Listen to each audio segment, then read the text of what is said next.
Muy buenos días a todas y a todos. Es para mí un honor presentar el día de hoy a la doctora Vanessa Lawrence. Ella es la directora general y jefe ejecutiva de Ordnance Survey, la Agencia Nacional Cartográfica de la Gran Bretaña. Me pidió la doctora que fuera modesto en la presentación, pero no puedo omitir algunos de los datos biográficos para que conozcan más de su importante trabajo. En enero de 2008, ella fue nombrada acompañante de la más honorable Orden de Bath en la lista de honor de Año Nuevo de la Reina de Inglaterra. Es una de las pocas personas que han recibido la Medalla Geográfica Escocesa, un prestigioso reconocimiento que solo se otorga de vez en cuando desde 1890 por la Real Sociedad Geográfica Escocesa. Además tiene 6 grados de doctor honoris causa y es miembro honorario del University College de Londres. En julio de 2009 fue nombrada Honorary Colonel del 135 Escuadrón Independiente Geográfico por los Ingenieros Reales de la Gran Bretaña.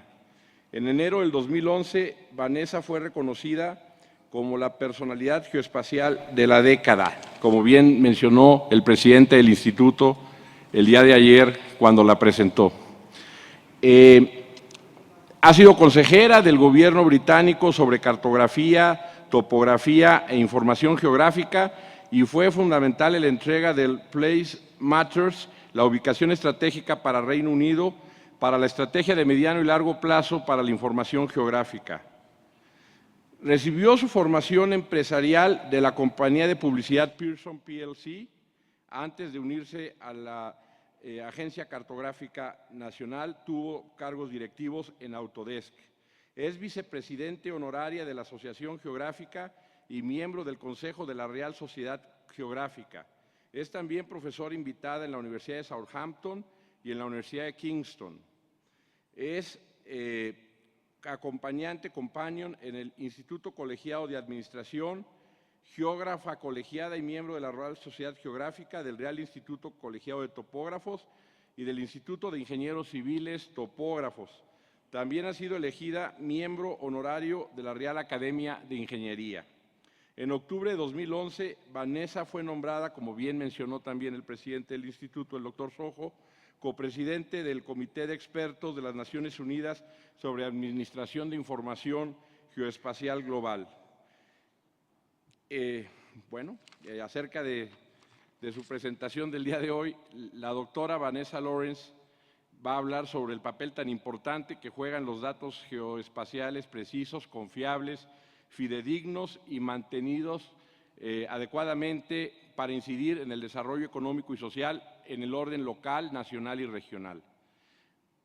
Hablará sobre por qué la información geoespacial es un ingrediente básico para enfrentar los desafíos de los gobiernos de todo el mundo y dará evidencia sobre su potencial para impulsar el desempeño adecuado de los gobiernos y de las empresas por igual. A través de estudios de casos y ejemplos reales, la doctora Lawrence describirá cómo el uso de la información geoespacial, acompañada con frecuencia por otros datos también fidedignos, brinda a los policy makers, a los tomadores de decisión, un mejor conocimiento para abordar los asuntos con mayor eficacia y eficiencia. Vanessa, you have the floor. Sure.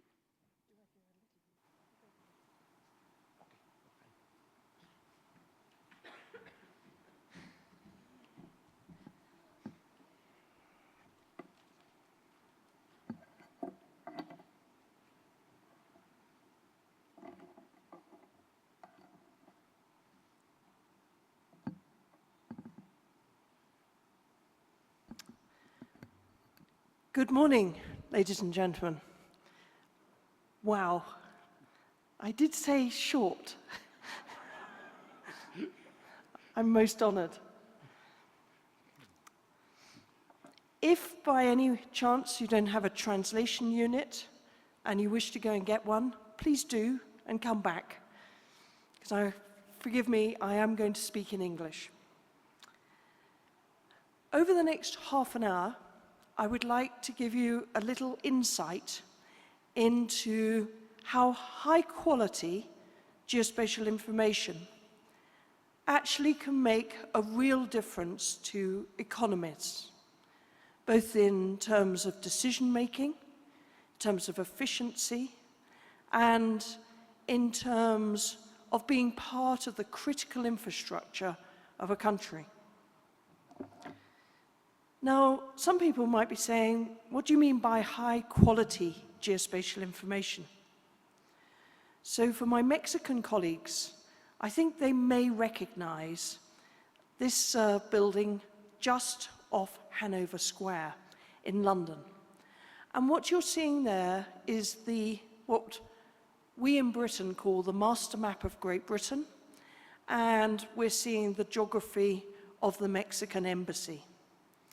And that is not just a picture, it is one of the largest object-oriented spatial databases in the world, according to Oracle.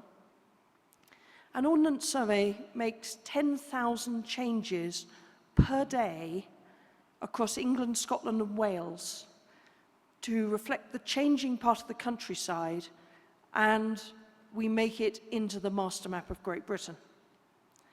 And so that large-scale information is what, in some ways, I might call high-quality geospatial information.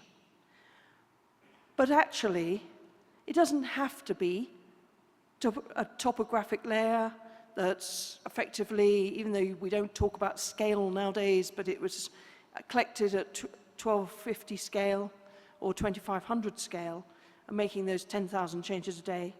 It may be high-resolution aerial imagery. And again, that is around Hanover Square. And using the same geography, then you can start to get to data sets that are incredibly appropriate for the web, but still high quality, highly maintained. And we, in Ordnance Survey, really what we view is anything that's high quality is from 1250 scale up to sort of really, I suppose, 10,000 scale would be the one that I would normally use. But sometimes, because you want a bigger picture, it can be 25,000 scale. And so it's about choosing the most appropriate high-value data that actually can underpin an economy. But it's that scales of data, even though I know we've moved away from scale, but I thought it was important to illustrate what exactly did we mean before I started to talk a little bit more about why it can be transformational to an economy. Certainly within my own organization, we do not just collect topographic information. Basically, we also collect address information, and we effectively have 27 million postal addresses, but about another 26 million of what we call non-addressables. They're where you can't post a letter to. And they might be a public toilet, it might be an electricity substation, it might be a hall, a recreational hall, where people don't actually live, but an event can happen, like a fire could happen, a crime can happen, or maybe you're wanting to look at the community around that area. And we check about 35,000 addresses on the ground every month. And then we have an integrated transport network layer with road restriction information, and then we also have an imagery layer. Most of my talk is going to be based on thinking about that kind of information, but taking examples from around the world. Because I've been lucky enough to spend a little time of my career briefing politicians. Now, some of you who work for politicians might consider that's not luck, But for me, it's been a challenge because I had to adjust my language. I was very clearly told the word geospatial was not something people wanted to hear if they ever wanted to hear from me again. So absolutely, I coined some phrases which absolutely I've heard ministers repeat back in speeches, which is great, that everything happens somewhere. And if we think about it, that is so true. We've also talked about the power of place, the power of location. Because many, many things that key decision makers do, whether you're running a very large international, maybe global company, or whether you are being somebody who's organizing a public service on the ground like a fire service, everything happens somewhere absolutely helps people understand what we're talking about in our subject. And what we've been lucky is there have been some prominent people who have talked about what we do. And that's very good. But we don't have enough people talking quite often about what we do at the highest levels of government. And I have to thank some people in this room who have made it possible for both me and other leaders around the world to actually now be able to address conferences as important as the Rio +20 conference about the issues of geospatial. One of the people who has done a great deal for our industry is really somebody who, together with Stefan, he was, Stefan you saw on the main stage yesterday, but he was Stefan's predecessor, where he started to get interested in geospatial information and started to talk about there's a significant gap in the management of geospatial information globally. What he was really talking about was we were great technically, but we were not, as a collective group across the world, managing always to get our messages out powerfully enough, particularly to the politicians. And Paul and Stefan were instrumental in pushing through before I think any of us in this room got involved, especially myself. I was not involved at this stage at all, at getting an important council, the Economic and Social Council of the UN, to recognize the importance of geospatial information. And what they have asked us to do is to form this committee of experts, of which Dr. Soho and I are the two co-chairs. We are lucky enough to basically represent the member states from around the world on this committee. And we have until June 2016 to prove to the UN that actually what we do is absolutely vital.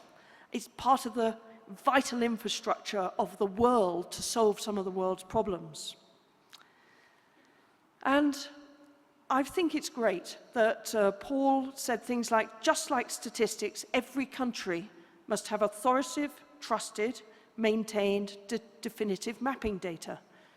Because that call from him has helped people like me to talk to politicians around the world when perhaps I find there isn't a significant investment going into this area and people are more interested in putting investment in other areas.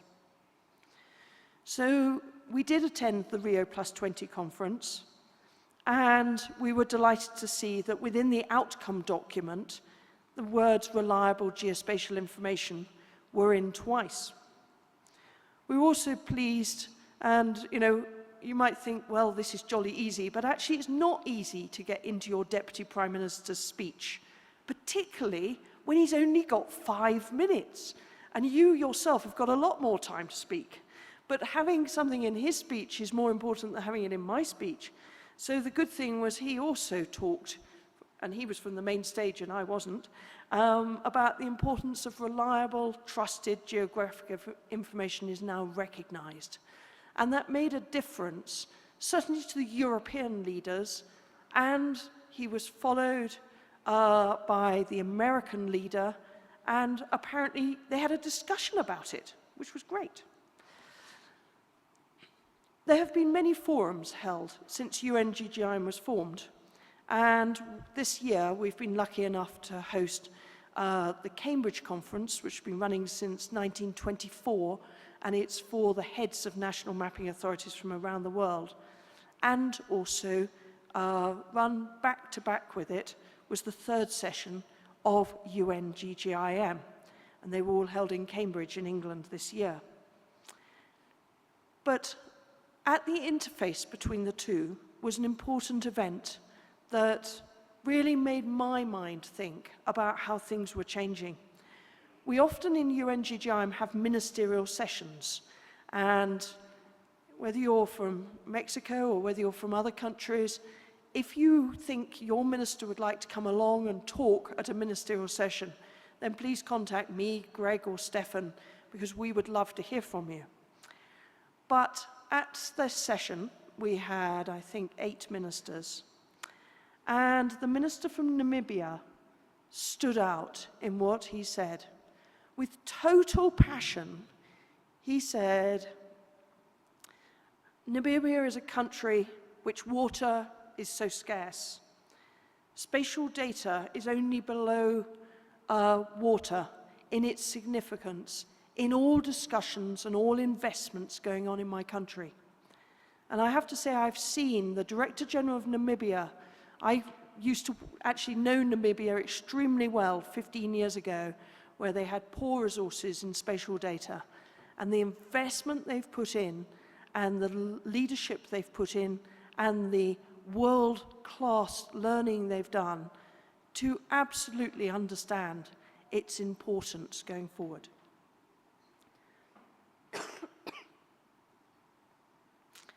We also saw the Belgian minister talk about how e-government was underpinned by every aspect of geospatial information and how it was so important for all the work that they were doing. Now, what we also know is we can never predict our future. I'm sure Bill Gates was a bit surprised that 640K RAM should be enough for anyone in 1981. What we know in our industry is we now have the Future Trends document, which I was fortunate enough to speak about yesterday. And that Future Trends document will hopefully guide us. Now, nothing that is ever printed, as we know, is authoritative except on the day it was published, because our world is moving on. But at least it's a benchmark, and we in UNGGIM will continue to update that as and when necessary, and we have some thoughts that it may be available for sort of summer 2015 or autumn 2015. Because what we know is the world is moving so fast.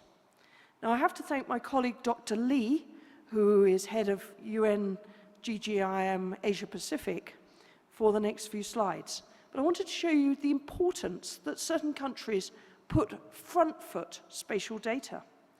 Basically, they work on 5-year plans, and they have geospatial information absolutely as key within their 5-year plan. They also, not just Dr. Lee, because it's very easy for the Director General to make up the slides and put them forward, but his leaders in China talk about digital China, plus geospatial monitoring, plus geospatial information industry, that's the private sector, equals leading country. Well, that has to make us all think, doesn't it? And absolutely, it's part of the framework data of digital China. And what they're doing is making sure that at all times, their digital cities are modeled on their real cities, and there's a huge amount of information. And they're growing their geospatial industry massively. And if you're fortunate enough to fly into Beijing Airport, and I suppose it depends which way the plane's going, but when I look out to the left from a British Airways plane, I can tell you, I can see one of the geospatial parks. It's huge, and it's containing their industries. And he told me they were going to have 8, and then he told me that actually they're now having 14 of these huge parks in China. What we've also seen is countries very quickly using geospatial information in times of disaster. These slides are from a good friend of mine called Steve Jacoby in Queensland and in Australia. And basically, when the floods hit terribly, we all saw it on our televisions in 2011, absolutely geospatial information was not only important for decision makers, it actually was significantly important for the political stability of the area, because they had mass flooding. And they have a rule in Australia, or in Queensland at least, that if your house is flooded to a certain depth, then the government will come in immediately and give you some funds. Well, that's fine if you've got 50 houses that are flooded, then you can have a couple of surveyors go round and say, did you get to this depth or not? But when you've got tens of thousands of flooded homes, the government's got to make some really quick decisions. And it's not months, it's not weeks, it's not days, it's hours. And they use geospatial information to effectively affect the policy of paying out quickly reconstruction funds, but without having to get an official from the government to go in and measure whether the water was 4 inches or 6 inches in your house, and depend on the level of payment. What they did was, using aerial imagery, look for debris lines. And then what they did was publish on the web, within 24 hours, maps showing the geography overlaid by basically saying, if you're within those lines, we'll pay out, and if you're not, then we'll send a surveyor around. And so very quickly, the government was being praised for how they were responding. And it reduced fraud massively, reduced administration massively, and had happy population in a terrible crisis. What we've seen is large-scale information. I've always admired my colleagues in Hong Kong. I first visited there in 1990, and they were mapping to 1 to 1,000 scale. But what they've really done now is be one of the real big pioneers in 3D modeling. Well, they have to be, because they live in a 3D world totally. Everything's built up in the sky, everything's built on difficult terrain. But they make enormous great use of this data in everything they do. It underpins so much of what they do in their economies. In my own country, we have certain aid budgets, and I'm not heavily involved in the aid distribution personally, but I've been delighted to see the support they've been giving to certain countries with the use of geographical information. In Rwanda, basically there was a big problem of land ownership and land theft. And so people would come in and say, they'd just fight people locally, sort of, I understand, in very aggressive ways, not by just talking, but in more aggressive ways, and basically take land. And this led to lack of food security, led to greater poverty, more crisis. Anyway, by basically giving the local population handheld GPS kits, where people could go around and outline their boundary and basically then register their plots of land, of which the government only checked a very small number. This has given farmers much, much, much greater security. It's allowed them to start to get some microfinancing and allowed people to actually reduce conflict and start to actually have a proper economy that is working. And there you can see the number of registered titles rising from 40,000 to 6.9 million by 2015. In my own country, we have always driven, and if you read our papers, our newspapers, by cost reduction. That is a really positive thing for our politicians and for everybody. And So if you look on the Ordnance Survey website, you'll find about 500 illustrations of very similar nature as the next 4, about how a function is now using geography and saving money. So what I can guarantee you is if you come to England, Scotland or Wales and you see a rubbish truck, a waste truck, every single one of them is using Ordnance Survey large-scale data in order to drive down efficiency. And here in Daventry, which is a smallish area, they were able to rationalize the number of domestic waste collection routes from 9 to 8, reducing diesel costs by 12%, increasing spare capacity by 14%, and eliminating overtime costs, all by using geography rather than just driving the vehicles as they thought. Then another thing that's always a problem is collection of local taxes. And the Welsh Government has been improving their management of knowing where addresses are. If you've actually been to Wales, you'll find it's a very rural communities in general. And they've been able to generate £500,000 or 10.5 million Mexican pesos in order of extra management in 1 year just by doing this work. Then utilities. Every utility in Great Britain uses large-scale data from Ordnance Survey, and we don't collect the utility information, they do, and they superimpose it on our data. So here is an example of an asset department who believes it's supplying those houses in blue. And the billing department believes it's billing those in green. Well, it leaves those in red getting free water and free electricity. So does this make a difference? Well, for Northumbrian Water, which is a small area, just by doing that analysis alone, they were able to get additional income in the first year of £1 million, which is 21 million Mexican pesos, and a cost in just the first kind of call of the customer by 1.2 million Mexican pesos. So it's showing that large-scale accurate data makes a difference. I am incredibly unfortunate that you heard about my CV, and we actually didn't put something in, actually. I'm the patron of the emergency response charity that does mapping around the world. And my co-patron, I'm very lucky to say, is a member of our royal family, Prince Harry. And he's great fun, by the way, in case you know who Prince Harry is. He's very nice, and he's totally passionate about this charity. And basically, the team from Map Action deploys as part of the first responders from the UK government to help in other areas when there's times of trouble. And they make maps quickly.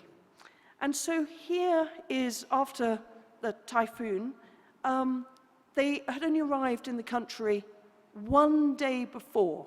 And here they're already bringing together mapping showing the affected population. Here is another, which they have recently been involved in Pakistan. And this was looking at change of population between the 9th and the 11th of June in humanitarian assisted camps. And just making that picture just helps decision makers. And then evacuation planning away from a center around potential volcano problems. We're also seeing large-scale data and high-value data being used extensively through the Middle East now. In the Middle East, the expanding population is so considerable. And so there are new cities being built. And I sit with leaders in the Middle East who tell me that they want absolutely everything based on geospatial information. And so there is a city being built called Mag2a City, which is a sort of extension of Abu Dhabi. There's a bit of sand in between Abu Dhabi and Mag2a. And it's the first carbon neutral city, but it's completely been planned using spatial planning in every aspect of decision making, making sure that waste management, transport, energy, making sure that the whole city is one of those things we call a smart city, where everything will be intelligent. So this is taking smart cities right to the edge of what is possible. And then you see things like, I was lucky enough to visit the Rio Operations Center during the Rio conference. And that was looking at how they were managing weather forecasting, traffic management, water information, and other anomalies in daily life, basically using geography and trying to sequence things like traffic lights appropriately and emergency planning appropriately. And so, absolutely, using information to make decisions. But we in our world, everybody's talking about building information management, BIM, they're talking about smart cities. But we mustn't think it's all about cities like this. It absolutely can be about cities and dwelling areas like this. And certainly in my own country, it's often about the peri-urban areas. And so we must, as geospatial professionals, think about that. Because the scale of the challenge of smart cities requires us. It requires us all to do many things and be able to track and monitor information. Because many of us have old infrastructure. Here's an article from our newspapers in London. The Strand is disrupted by 160 roadworks in 12 months. And it probably is, because I'm always stuck there. But the issue is about joining up information. Because here you've got local government networks, you've got central government networks, you've got utility networks, and you've got other street data. And it's making sure that you're linking all that information and making sure that everybody understands what is actually happening, because everything happens somewhere, and it's about the power of place. What I have seen, it's not all just about topography, it's not just all about addresses, it's about accurate position as well. And I think most of you know about real-time kinematic GPS, but just in case you don't, basically the GPS in your phone gives you to about 10 meters. Then there's differential GPS, and then there's real-time kinematic GPS that gives you down to 1 centimeter accuracy. And certainly in the UK, we have built a network, and we have seen the financial benefits of it for our own staff, but also for the country. And here is another example of what does the different GPSs mean. It means you can get to that exact corner. What we've seen in countries like Kenya, them absolutely realizing the benefit of a modern geodetic reference system, making sure that they can get their geospatial positioning faster, more accurately, on time than ever before. And it often takes quite visionaries in politicians to realize the importance of such a key piece of infrastructure going in that actually, isn't going to win them any votes ever. Putting up a new school, a new hospital, but putting a new reference data system in is so necessary, but sometimes so forgotten. Certainly in Britain, what I can say is that not only for our own surveyors did it increase their productivity by 46% in its introduction in the first 2 years, but also I now have it as a business making about £1.5 million a year, which pays for the infrastructure, because I license the signal to colleagues from Leica and Trimble and others, who in turn sell it on in a more refined way, into their customers. And here's an example of the Highways Agency in Britain, who looks after all critical crashes in Britain, who says that they can reopen the roads 40 minutes quicker by using this technology after a fatal crash. Well, the cost to the economy is so important if you can get the traffic moving again, just using such simple technology. What we've seen in Poland, for instance, them realizing the importance of critical large-scale information for their work within emergency management, for better coordination of activities, for reduction in the reaction time, making sure there's more effective planning and crisis management, and also post-incident analysis. And how this works is they have brought together their data set assets, and they've worked out how they should get them to each other and how there should be data beneficiaries. And as a result, when there is an emergency, what you're seeing is the emergency call centers being able to access the data and then be able to react on what they're learning by making sure the emergency services get to the right location. What we've also seen is utilities using this all the time now, making sure that they're able to, here's an example from the Netherlands, about the accurate location of underground networks, making sure there's less damage to cables and pipelines by understanding where you can dig, where you can't, and making sure there's less disturbance to society. So just to finish, if I may, I'd like to perhaps just give you a little insight in how, in Britain, we brought together the use of large-scale data to run the London Olympics. I was terribly, terribly privileged. In 2007, I received one of those phone calls, which I didn't really know what it meant. In fact, I didn't know what it meant at all. It started with, "Vanessa, it's been decided you're the geospatial lead for the London Olympics." And I thought, crikey, that's a long way out.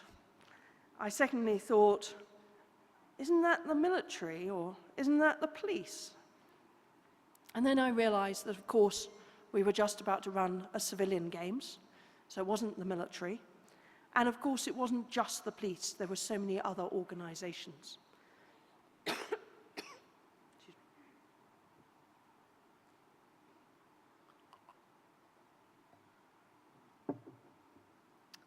So, basically, discussions commenced. And at the very beginning, it was very difficult to get everyone focused because I think everyone else thought, well, I won't be in the job by 2012, you know. And so it was difficult. But by November 2010, I'm delighted to say that people started to really get very focused. And the key thing for us at Ordnance Survey was understanding whether standard products would just do it for everybody.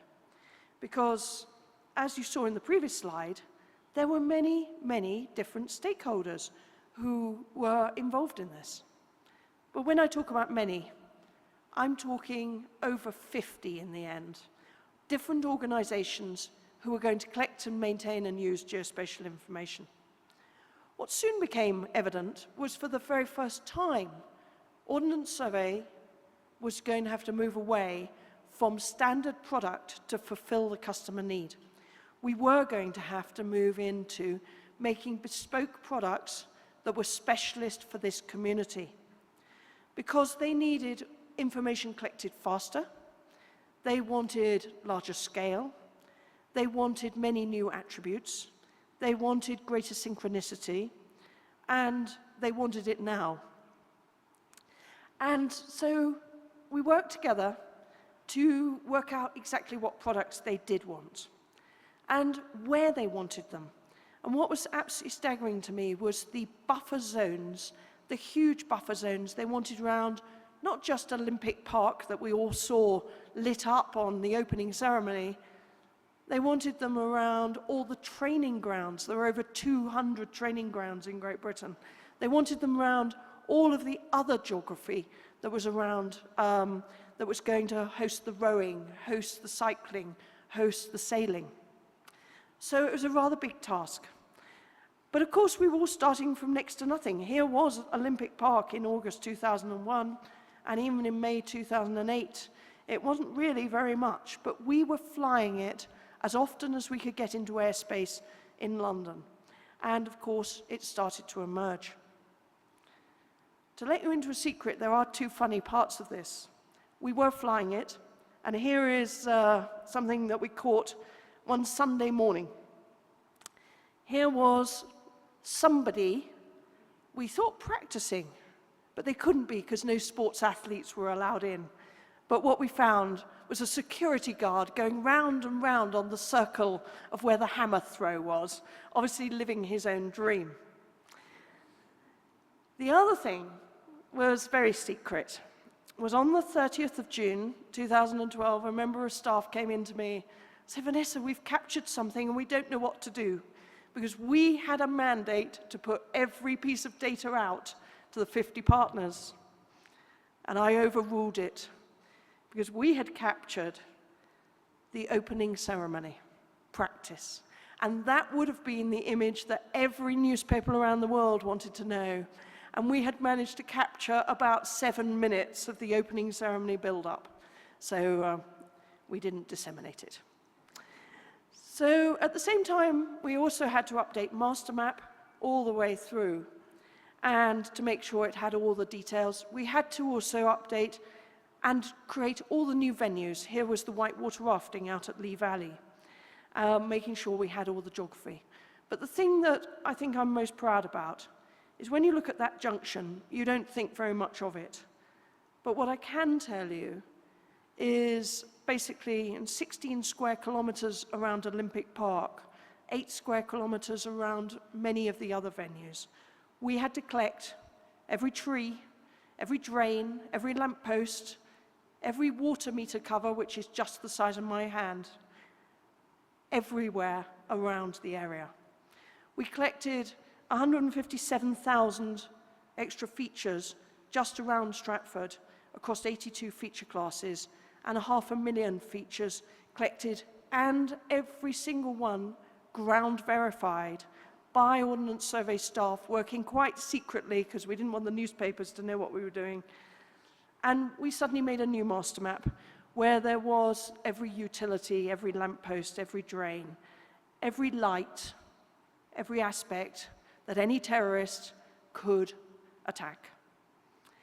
And we're told it saved millions of pounds of duplication of work, and we did it throughout the country and made sure we were also enabling the third dimension.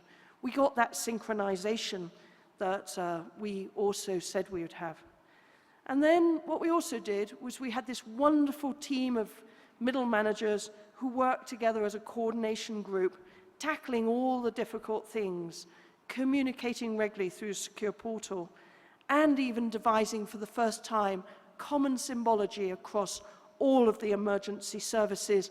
Everything we could think of, we created, and this symbol set is now used universally, day in, day out, as a legacy of the Games. Because we also then turned it into geoinformation.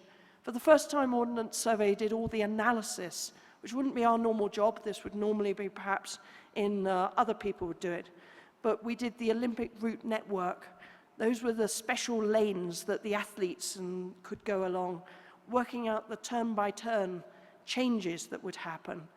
We also did the torch relay because our Prime Minister went on national television and told everyone that they would live within an hour of the torch. Well, I received a phone call the following day saying, do you know how we could work that out? And luckily, because we knew the addresses of all homes, we were able to work that out. So that was possible. We also supported our colleagues in the military in whatever they required, and we also did all of the maps. If you happened to be lucky enough to go, you would have received Ordnance Survey mapping. But one of the most proudest things was we also decided and were offered by the government to operate 24 hours a day, 7 days a week in the heart of London and in other places from the 14th of July to the 6th of September, basically providing advice to the Prime Minister and all the ministers, looking at what were the big problems, what might be the big problems when there were security risks, assessing them with them, looking at where there were going to be crowd problems, advising people night and day. And our staff were visited by Her Majesty the Queen and other prominent dignitaries. You know, just pop in was how the Queen put it to our staff. And what we also were doing was predicting where tickets had been sold and then looking at where would be the most busiest times in the following day and putting that information out to the train companies so that they were able to estimate and talk over their microphone saying, please get off at this station, Stratford Station is already busy. It was about managing information the whole way through, whether it was the cycle routes, whether it was for the Paralympics, or whether it was for demonstrations. And what we found was we learned a great deal about how people used our data, working with the 51 organizations. And sometimes we also had emergencies. None of you knew, but just at the time of the Paralympics, everyone was very excited in our country.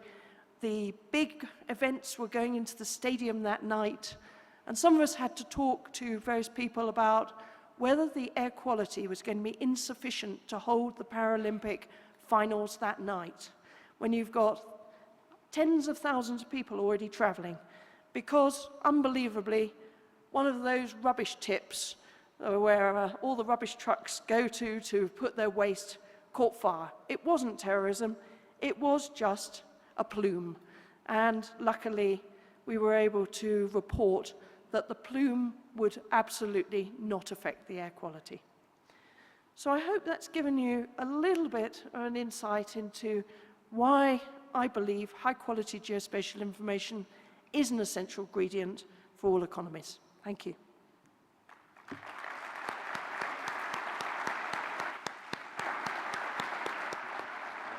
Very happy to take questions. Very happy to take questions.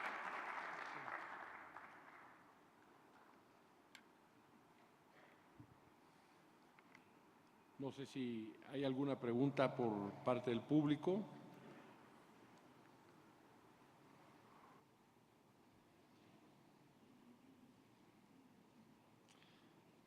De no ser así, le damos las gracias a la doctora Lawrence. O sea, hay unas preguntas. A ver, sí.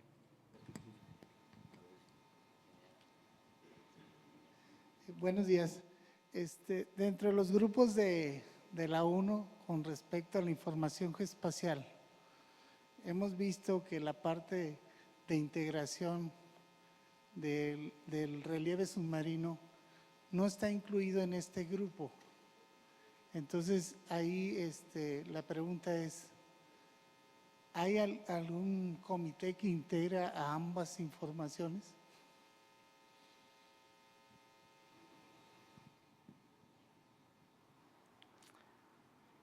Okay, thank you. I'm going to have to slightly repeat your question because I only caught a bit of it. Our translation colleagues are great. I was being inept at operating this. So I believe you're asking, is there a committee to integrate the land data and the sea data? Is that your question? Okay. Yes, there are two ways of doing this. First of all, our colleagues in the UK Hydrographic Office decided that in the intertidal zones, they would follow the same rigor as we have with master map. And they created effectively a master map around the inshore waters. But we do have a committee in Britain that looks to medium to long-term geospatial information. I am the advisor to the British government, but I decided to not be the advisor, and actually gave it up, of medium to long-term geographical policy, partly because I run the organization that might implement it, but secondly, our geography is only one geography. You've got population geography, you've got economic geography, you've got social geography, you've got transport geography. And so there has been a very effective committee which basically I've been heavily involved in, but I chose not to chair. And somebody else has chaired it on behalf of ministers, which was called a location council. And that reported to ministers to discuss difficult things like, you know, how should we integrate better certain other information, perhaps from statistics or perhaps from other organizations. Okay? Thank you very much. There's one other question down here. It's difficult to see. Hold on. Hi, I'm curious about the master map. Can it be explored from outside, from here, from Mexico? Okay. there's two things that can happen. First of all, a third of our data is available as open data, where you yourselves here in Mexico you can download the data for free, and you can build even a business on it. And then our premium data, which is OS Master Map, is paid for data. But if you are a developer, a software developer, and you contact us, and we all agree that you're a software developer and not a pirate, then we are interested in you having a developer license to see what you can do with it. If you can build an application for the insurance industry, for the banking industry. I have 500 business partners who, while I'm standing here not earning money for Ordnance Survey, basically they are. Because the business model we operate under is absolutely, we are part of the government, we are the government, and we are the official national mapping authority for Great Britain. But we have a model where the government doesn't give us any money to operate. We have to earn our funds from licensing our data. And so that's why we are always constantly pushed by customers to be more accurate and have more information available than ever before. Thank you. Oh, there's one there. Mark. Yes, Vanessa, thank you for your presentation. I think you did a very good job of showing what the value of geospatial is to economies. You've taken a leading role in doing this with the UN GGIM. I guess I'd like to hear what are some best practices that you found of elevating the value of geospatial up to the ministerial levels and up to the department head levels to help them understand the value of geospatial? What's been your experience? It's a very good question. I think the very best models are often in quite small countries, or where there have been disasters, or they're coming from way behind and they're going to catch up very quickly. And like, I must admit, my colleague Dr. Uzo in Namibia, I can't think he's a better role model. He really is outstanding. He's got his ministers completely sorted. There's many heads of national mapping authorities. I can think of Dr. Naji in Bahrain. He absolutely, the Crown Prince is completely understanding geospatial and why it's important. And there are many places where they are moving forward so quickly on geospatial information and what it can do to fast emerging economies. I think the way Dr. Li in China has absolutely managed to change the view of how China talks about their geospatial is outstanding. So there are some really beacons of leaders around the world, and we must all try and capture their expertise to try to make sure more politicians, more leaders, more investors understand the importance. And particularly in countries where there's been massive underinvestment, because geospatial is one of the fundamental building blocks of being able to get an economy really going.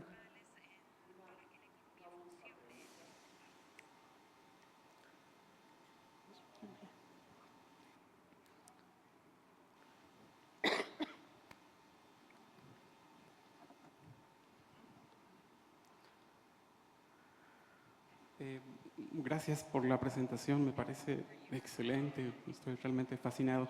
De la Secretaría de Gobierno del Estado de Morelos, Luis Alonso Vázquez, y me gustaría saber si podría comentar algo sobre el crimen organizado y la información geoespacial. Nosotros actualmente tenemos, como muchos saben, acerca de este problema, entonces quisiera saber si tiene usted alguna información que pudiera comentar.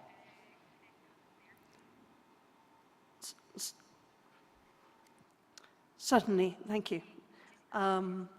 In case people missed the question, it was about the use of geospatial in serious organized crime. Yes, I can help you. Basically, geospatial is used extensively for pattern analysis, for looking at patterns of serious organized crime. In Britain, it is used by our authorities that do that work, and basically they are finding the sophistication of the analysis is assisting them in the solving of their issues. But then let's put it down to day-to-day policing, which I can talk more freely about. Serious organized crime, I'm not able to talk too freely about. But what I can tell you is it is used to solve the problems. But what I can tell you in day-to-day policing, we've had a really interesting initiative in government. One that I, as a citizen, was a little bit, do I want to know this? Don't I want to know this?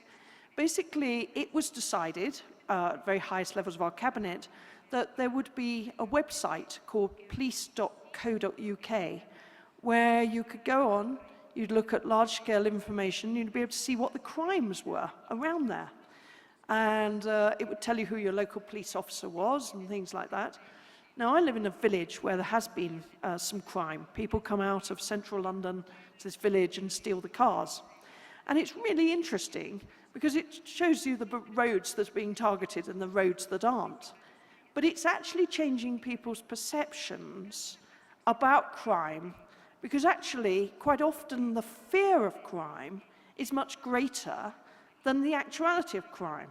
So I was being given views by neighbours that cars were being stolen on a nightly basis. Well, what a load of rubbish. We've had 3 nights in 2 years where criminals have come, parked great big transporters in the village car park, loaded the cars on and taken them to Portsmouth and taken them out of the country by the time we wake up. But it's only happened 3 nights out of 900 nights, not every night of cars. So the perception of crime has changed, and this happens, people saying, oh, there are attacks in this area of London, but actually there aren't as many as people make out. So it has helped a great deal. It's also increased the reporting of crime, because people are interested to see whether their crime gets on the map. So in terms of transparency of local crime, you know, petty theft, muggings, those kind of things, but they also put all serious crimes on there as well. So you know if somebody's committed a serious crime near you, so if there's been a murder or whatever. But luckily I don't live in an area where that happens, so that's okay.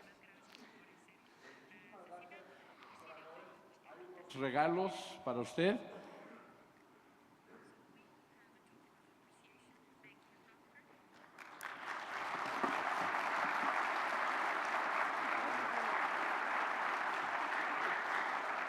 It's been a pleasure, and thank you very much for everything.